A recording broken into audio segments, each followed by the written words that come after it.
نا لوگ یہ بات کرتے ہیں, اکثر لوگ ہم سے پوچھتے رہتے ہیں کہ مجھے نا ریلیپس ہوتا ہے, یعنی میں پہلے اپنے آپ کو کسی چیز سے نکالتا ہوں, فار ایگزامپل ایڈکشن یا کوئی ریلیشن شپ سے, تو I relapse to that thing again. One of the major reasons جو آپ نے مجھے بتائی ہے, آپ کو میوزک وہاں سے نکل نہیں دیتا. آپ فار ایگزامپل آپ کا کوئی بریک اپ ہو گیا یا آپ نے کوئی رشتہ چھوڑ دیا, حرام relationship, for the sake of اللہ, آپ میوزک سنتے ہیں, آپ گانے سنتے ہیں, بالی ووڈ ہالی ووڈ بھی سارے, وہ آپ کو دوبارہ یاد کراتے ہیں یار جب میں اس کے ساتھ ٹائم اسپینڈ کرتا تھا, اٹ واز سو فن, یہ اور وہ, اور آپ اسے مس کرتے ہیں تو یو ریلیکس اگین. تو میوزک تو آپ کو نہیں چھوڑنے دے گا, آپ کو یہ دونوں چیزیں ساتھ ساتھ چھوڑنی پڑیں گی انشاءاللہ. اچھا, اور اس میں نا تھوڑی سی انسانی نفسیات بھی سمجھے. میں آپ کو اپنا ایک ذاتی واقعہ بتاتا ہوں. مجھے نا یہ 2 سال پہلے بنج ایٹنگ کا بہت مسئلہ رہتا تھا. بنج ایٹنگ آپ کو پتہ ہے ایک سائیکولوجیکل ڈس آرڈر ہے. اچھا, میں الحمدللہ اس سے پچھلے سال اس سے نکلا, لیکن میری لائف میں میرے والد صاحب کا انتقال ہوا. آپ کو پتہ ہے کہ آپ کی فیملی میں جب بھی کسی کی ڈیتھ ہو تو وہ ایک بہت لو فیز آتا ہے آپ کے.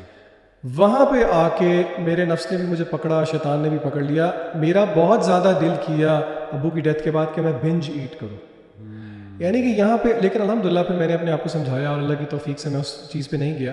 یہاں پہ میں اس کو میوزک سے ریلیٹ اس لیے کرنا چاہ رہا ہوں کہ بہت سارے واقعات آپ جب میوزک سنتے ہیں نا تو آپ کو شوق ہوتا ہے, تو آپ اپنی زندگی کے بہت ساری ایونٹس کو ریلیٹ کرتے ہیں میوزک کے ساتھ. مثلاً فار ایگزامپل آپ کی زندگی میں خوشی آئی, بندہ ٹرپ پہ جا رہا ہے, ایک پلے لسٹ بنائی ہوئی ہے. کوئی غمی کا موقع آیا جہاں آپ نے غزلوں کی پلے لسٹ بنا لی ہے. آپ دوستوں کے ساتھ جا رہے ہیں, آپ ڈیتھ میٹل سن رہے ہیں, وہ آپ کا ایڈرینلن نیکسٹ لیول پہ لے کے جا رہے ہیں. اچھا, پھر ہوتا یہ ہے کہ آپ کی زندگی میں جب بھی کوئی اس طرح کا ایونٹ آیا, مثلاً کہ آپ کو لو آ گیا کوئی, تو آپ اس کو سہارا دینے کی کوشش کریں گے اپنی طرف سے وہ لو گانوں کو, جو کہ اپیرنٹلی تو آپ سمجھ رہے ہوں گے کہ مجھے وہ ہیلپ کر رہے ہیں, لیکن وہ آپ کو ہیلپ نہیں کر رہے, وہ آپ کو مزید نیچے لے کے جا رہے ہیں. میرے ساتھ اس طرح ہوا. یہ عبدالعلیم نے جس طرح بات کی ہے نا, I think 3 years back 4 years back میں اپنی فیملی کے ساتھ ایک ریسٹورینٹ میں بیٹھ کے ہم کھانا کھا رہے تھے. آپ کو پتہ ہے ریسٹورینٹس پہ میوزک وغیرہ لگا ہوتا ہے. اچھا, عام طور پہ اتنا کبھی نہ ہم نے غور کیا, تو وہ ایک ایسا گانا پلے ہو گیا جو کہ میں اپنے دور جاہلیت میں بہت زیادہ سنا کرتا تھا. اچھا, میرے ایکسپریشن تھوڑے چینج ہوئے, میری وائف نے نوٹ کر لیا. اس نے مجھ سے پوچھا کہ آپ کو کیا ہوا ہے. اس کو پھر میں نے بتایا کہ اس طرح بہت زیادہ تو اس ٹائم پہ نہیں, بعد میں نے اس کو ایکسپلین کیا. اچھا, اٹ سو ہیپنڈ کہ اس گانے نے مجھے ہانٹ کیا تقریباً کوئی ہفتہ. پھر میں نے ہمارے جو دوست بھائی ہیں حماس, اس کو میں نے اس کے ساتھ یہ شیئر کیا. میں نے کہا یار یہ جینون مسئلہ ہو گیا میرے ساتھ, کہ اس نے پھر مجھے ایک ریمیڈی بتائی وچ ورکڈ. اس نے کہا تھا جب میوزک چھوڑا تھا تب جو قرآن مجید کی تلاوت سنی تھی نا, وہ اس کو دوبارہ سنا.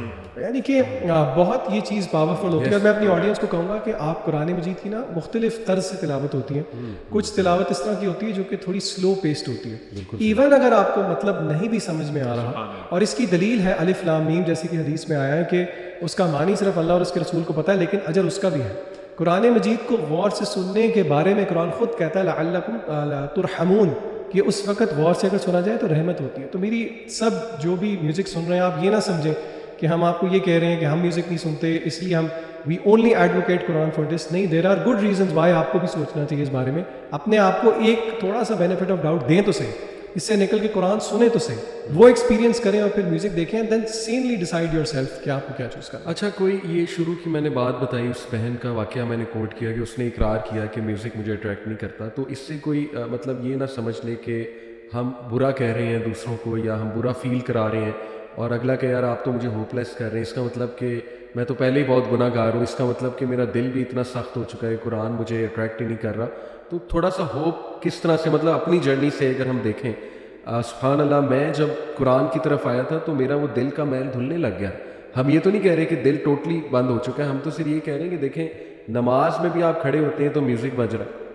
یہ مجھے خود ایک میرے دوست نے کہا تھا کہ یار علی, میں نے جب اس سے بحث کی, جی آئی کے کی بات ہے, جب میں شروع میں بڑی بحثیں کرتا تھا اس پہ, اس نے کہا یار پتہ نہیں آپ کی جو آپ دلائل دے رہے ہو وہ تو شاید مجھے اتنے سمجھ نہیں آ رہے, لیکن ایک بات ہے کہ جب میں نماز پڑھنے کھڑا ہوتا ہوں تو پیچھے گانا چلتا ہے, اور یہ میرے لیے بہت بڑا الارم ہے کہ یار سبحان اللہ میری نماز ہی خراب ہو گئی ہے گانے کی وجہ سے. اور آپ دیکھیں علی بھائی, نماز میں وسوسہ کون دیتا ہے؟ شیطان آ کے دیتا ہے. تو وہ جو گانا کون یاد کروا رہا ہے, اسے پتہ ہے کہ آپ ویسے وہ یاد نہیں آتا, ویسے نہیں آتا, نماز پڑھنے کھڑے ہو تو یاد آتا ہے. یہ کتنی عجیب بات ہے. تو میں چاہتا ہوں تھوڑا سا ہوپ بھی ہم ان کو دلائیں کہ نہیں یار, یو کین کم آؤٹ. ہم یہ نہیں کہہ رہے آپ کا دل بالکل ہی بند ہو چکا ہے, انشاءاللہ there are so many stories کہ people started listening to Quran اور ان کی لائف مطلب. اچھا, یہ مزے کی بات یہ ہے, بڑی دنیا آپ کو اس طرح کی ملے گی جو کہ میوزیشینس, یعنی کہ میں حیران ہوا. ہمارے اپنے جو اسلامک آن لائن یونیورسٹی کے پروفیسر ہیں ڈاکٹر بلال فلیس, وہ ایک لیڈ بینڈ کے گٹارسٹ ہوا کرتے تھے, انہوں نے بھی اپنی ایک ویڈیو میں بتایا. یعنی کہ یہ بہت امپاورنگ چیز ہوتی ہے. اور اگر میں اپنی ذاتی بات بھی کروں, دیکھیں ایسے کبھی بھی نہیں تھا کہ one fine day I stop listening to music اور میں نے پھر قرآن کی تلاوت سننا شروع کر دی. نہیں, میں نے انٹروڈیوس کیا اپنی زندگی میں قرآن مجید کی تلاوت کو. اور مزے کی بات یہ ہے میں جب یہ گانے گایا کرتا تھا یا میوزک سنا کرتا تھا تو میں تلاوت بھی کیا کرتا تھا. ایسی بات نہیں کہ میں تلاوت نہیں کیا کرتا تھا, لیکن قرآن مجید کو سننا غور سے, اور پھر اس سے زیادہ اچھی چیز کیا ہو سکتی ہے کہ آپ اس کا معنی بھی ساتھ ساتھ ٹرانسلیشن پڑھیں اور پھر اس کو سمجھنا شروع کریں. اس کا جو افیکٹ ہے وہ بہت ملٹی فولڈ ہوتا ہے. اسی لیے آپ کو کوئی یہ نہیں کہہ رہا کہ آپ ون فائن ڈے اس چیز کو کوئٹ کر دیں. میں صرف اس چیز کی دعوت سب بچوں کو اور جو میرے اسٹوڈنٹس ہیں وہ دیتا ہوں کہ اپنے آپ کو یہ والا ایکسپیرینس بھی دیکھیں تو دیکھیں. خاص طور پہ جو ابن القیم نے کہا ہے نماز کے اندر, یعنی کہ اگر آپ سورۃ الفاتحہ کا سمپل میننگ سمجھ لیں اور آپ اس کی تلاوت سن لیں یا کر لیں, یا کسی اچھے, میں ایڈوائز کروں گا اس طرح کی مساجد جائیں جن کے قراء کی تلاوت آپ کو بہت اچھی لگتی ہے. میرے لیے پرسنلی یہ بہت ہیلپ فل چیز تھی. میں نے ڈھونڈی ہوئی تھی مساجد, میرے گھر کے پاس جو مسجد تھی ان کے امام صاحب کی مجھے تلاوت اتنی اچھی نہیں لگتی تھی. جو تھوڑی دور مساجد تھی میں جایا کرتا تھا وہاں پہ, کیونکہ وہ میرے لیے بہت تھیراپیوٹک ہوا کرتا تھا. قرآن, نماز, یہ بہت گہرا تعلق ہے. اپنے آپ کو یہ ایکسپیرینس دیں اور پھر آہستہ آہستہ آپ انشاءاللہ اس کنکلوژن پہ پہنچیں گے ود یور سین مائنڈ کہ نہیں, your heart is what needs the Quran and not the music.